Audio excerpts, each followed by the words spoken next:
अहम खबर है पेशावर पुलिस लाइंस खुदकुश धमाके के हवाले से, जहां तहकीकात में अहम पेशरफ्त हुई है। खुदकुश हमलावर का साबिका रिकॉर्ड सामने आ गया है। पेशावर पुलिस लाइंस मस्जिद के खुदकुश हमलावर का नाम अयाज ममंद है और हमलावर ने पहले भी 2 कत्ल किए थे। तहकीकाती टीम की जानिब से ये बताया गया है हमलावर ने गल्लई क्रिकेट ग्राउंड ममंद में 2 अफराद को कत्ल किया था। आपको आगाह कर रहे हैं, एक बड़ी पेशरफ्त सामने आई है। पेशावर पुलिस लाइंस खुदकुश धमाके के हवाले से तहकीकात जारी हैं। जाहिर शाह शिराजी हमारे साथ मौजूद हैं। जाहिर शाह, ये जो तहकीकात में एक नई पेशरफ्त हुई है, एक अहम इंकशाफ सामने आया है खुदकुश हमलावर के हवाले से, इस बारे में मजीद डिटेल्स दीजिएगा।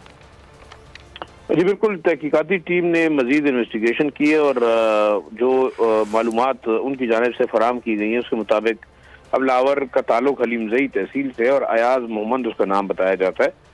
ये भी तहकीकाती टीम को पता चला है कि 2018 में ये मुबैना खुदकुश अयाज 2 अफराद के कत्ल में मुलव्विस था और एक मकामी जिरगे ने उसके घर को भी मसमार करने का हुक्म दिया। तो उसके बाद ये अफगानिस्तान भाग गया 2019 में और अब ये खुदकुश हमले के बाद जो है पता चला है कि इस शख्स का ताल्लुक जो है हलीमजई तहसील है मोहम्मद एजेंसी की। इसके अलावा कलदम तहरीक तालिबान का एक स्प्लिंटर ग्रुप था जमातुल अहरार, जिसके सरबराह उस वक्त खालिद खुरासानी बताए जाते थे, जिनको बाद में अफगानिस्तान में जो है ड्रोन हमले में मार दिया गया था। ये उस ग्रुप में शामिल था और दहशतगर्दी की बहुत सारी कार्रवाइयों में मतलूब था। ताहम जो मकामी जिरगा है हलीमजई का, उन्होंने इस शख्स को कत्ल के बावजूद सिक्योरिटी फोर्सेस के हवाले नहीं किया और मकामी तौर पर फैसला किया गया, इसके घर को मसमार हुआ और बाद में जो है ये शख्स अफगानिस्तान फरार हुआ और इस दहशतगर्दी की कार्रवाई जो है वो पुलिस लाइन्स में खुदकुश हमले की शक्ल में जो है सामने आई।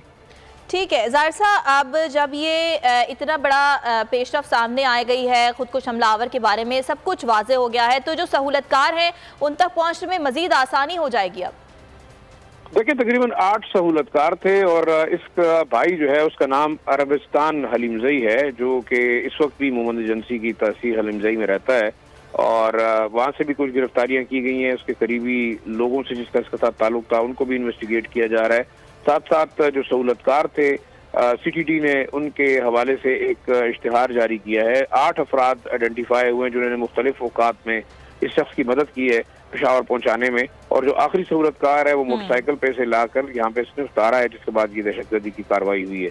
तो वो जो कुछ लीड्स मिल रही हैं उसके मुताबिक CTT और पुलिस इन्वेस्टिगेटिव इदारे ये कह रहे हैं कि जल्द ही बहुत सारे सहूलतकारों को गिरफ्तार किया जाएगा और इसके बाद इस मामला को ठीक है। पेशावर हमले के हवाले से एक बड़ी पेशरफ्त हुई है। ब्यूरो चीफ पेशावर जाहिर शाह शिराजी इस बारे में अपडेट किया, बहुत शुक्रिया आपका। अगर आपको ये वीडियो पसंद आई तो लाइक पर क्लिक करें। खूने नाहक बहुत पी चुकी ये जमीन,